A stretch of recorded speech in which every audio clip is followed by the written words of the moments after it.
Welcome. If you want to enable or disable screensaver in your Amazon Fire TV stick, at first you have to go for the right corner to open the settings. Next we have to reach display and the audio settings. If you want to enter, you have to input your protection code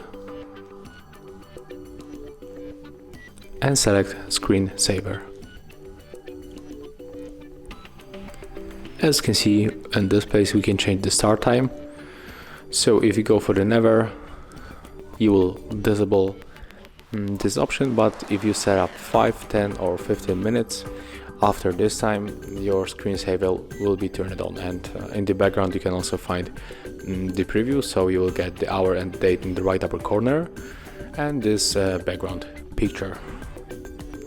So I'm gonna turn it off, but if you want to get it, you can just customize, you can change the slide style, also the speed and current screensaver. So we get only one, it's Amazon collection, but probably you can download more of them.